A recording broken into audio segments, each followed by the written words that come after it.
York City, Comedy Central presents Bill Burr.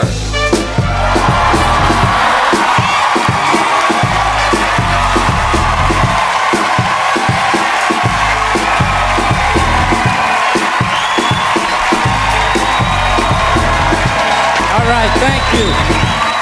Thank you very much.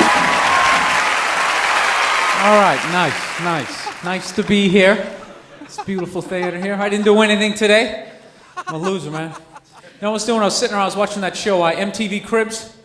You guys know that show? You know, the show where they show all the rock stars and the rappers' houses and all this stuff. Does that show make you feel like a loser? Kills my self-esteem. I'm sitting there watching Britney Spears. She's like 20 years old. She's like, oh my God, this is my helicopter. I had it spray painted pink to match my top today. So cool. I put some glitter on the part. We're gonna fly up to the house. I'm like 34, sitting on a futon, eating macaroni and cheese. Like, oh my God, I'm a loser. I'll never own a helicopter. You know what I love about that show, though? All they're doing is showing you what not to do when you get rich. Seriously, because none of those people are saving their money. Half of them, all they have is one-hit albums. So should they really be buying all of that stuff? 20-room house, 17 cars. It's just like, dude, don't you watch Behind the Music? Haven't you learned anything from that program? You're gonna be smoking crack in like 6 weeks. Save your money. No, they're dumb. I'll tell you right now, man, if you want to know how to be rich, don't look at a rapper, don't look at a rock star, look at a guy like Bill Gates. That dude is so good at being rich, it's like irritating. He makes like $30 million a day. And look at him. He dresses like he works in like a shoe store. But that's why he's always gonna be rich. He's not showing off, trying to like buy all this flashy stuff, like walking around with like an iced out laptop medallion hanging off his neck. Have some fuzzy pimp hat to the side. Sitting in a hot tub with some bitches, you know? Have a midget in his crew just for the hell of it. Have you noticed that's the new status symbol of rich people? Midgets. I'm serious. No entourage is complete now unless you have a midget. And you know what? That's good for midgets. Seriously, because historically those people have not gotten good jobs. Even when they book a movie, they never get to be the lead, never get to be the hero. They always got to play like a troll or a fairy, running out from under a bridge, biting on somebody's leg. So, I was listening to George Bush today. You guys like George? No? Yes? No? I like George. You know what I like about George Bush? He makes me feel like I could be president too. Oh, he does. He's like the first guy like from my reading level, you know, like the first guy like from my math class to finally go out and do something. You know what I love about George? He can't say the word terror. He can't. He uses the word every speech. He can't say terror. He goes, tear. That's what he says. He goes, America will not stand for tear. Anybody who supports tear, if you're a terrorist, we're gonna get you. What kind of president goes, we're gonna get you? He's like some redneck they dragged out of a barbecue, put him in a suit. No, if you're standing on stage going, we're gonna get you, you should just be up there with a couple of bloodhounds going, go get him, Blue! Smell the shirt, go get him! Damn, that Blue's a good dog. I'll tell you one thing I have realized though. When you go to war, man, that's the one time when you really have to like appreciate rednecks though. No, you know why? Because rednecks, they're like the one group of people that actually want to go to war.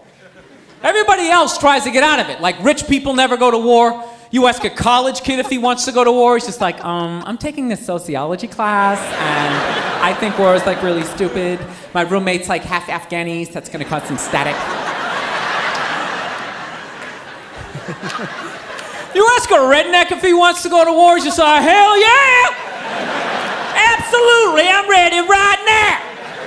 You just point the direction, buddy, I'm ready to do this. No, they're frightening people, but you gotta utilize them. Seriously, you want to scare the enemy, okay? And rednecks are like America's pit bulls. They should just sedate those people, drop them off in Afghanistan, just let them run wild. Just be like, dude, just go do everything you ever dreamed of doing. Just go crazy. Have one of your friends play the banjo, it'll scare the hell out of them. Seriously, you wouldn't want to draft a guy like me. I'm a comedian, I'm useless. I'm a coward, I don't like confrontations. You draft a redneck, not only is that dude a psycho, he'll actually save you money. Those guys show up to the army, like, here's your M16. They're like, I already got one.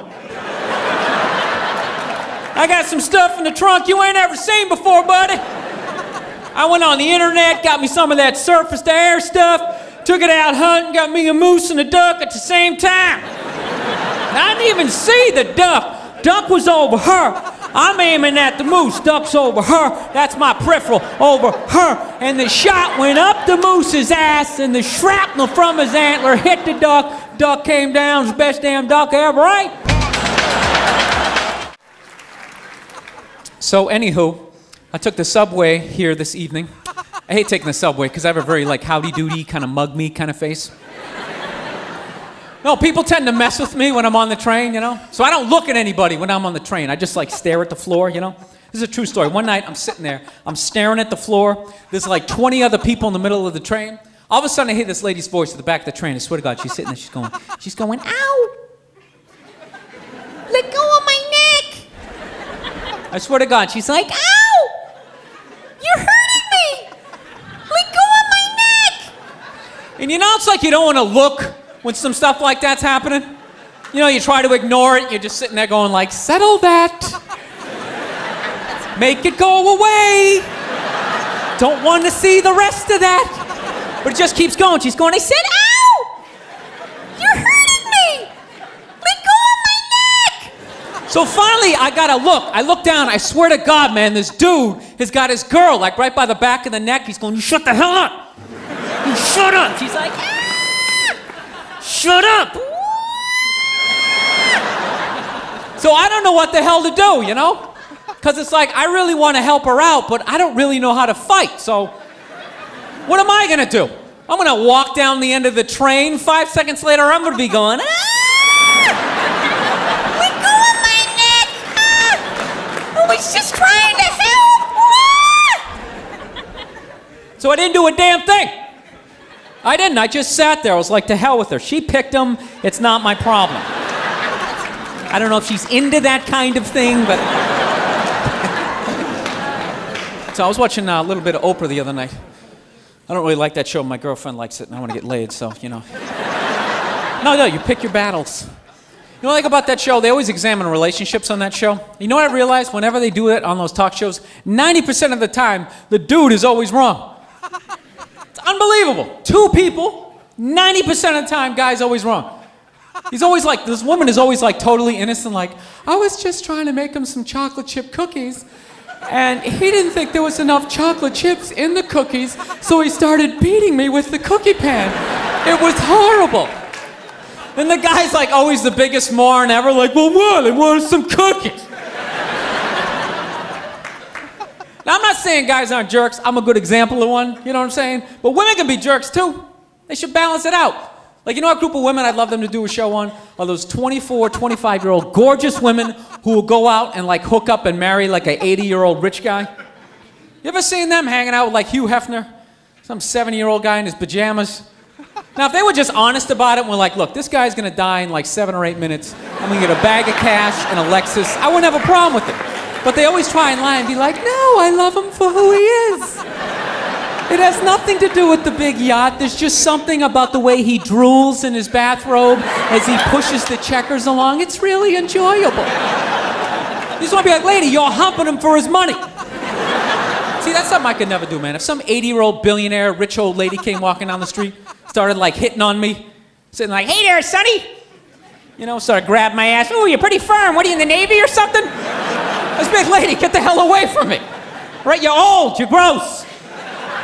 You know, I'm sorry. I'm sure you were unbelievable back in the 20s when you were doing the Charleston, making beer in your bathtub, but you were at least 4 decades beyond humpable. I'm sorry.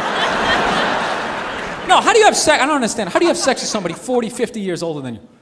I'll tell you the only way you can do it, you know what you gotta do? You gotta put the will on the headboard. No, so at any point, if you lose your nerve, you just can read some of the stuff that you're getting. You're just sitting there like, oh my God, this is disgusting. What has become of me? Ooh, a house in Miami. Okay, I can stick this out a little bit longer. I guess this isn't as bad as I was thinking a second ago.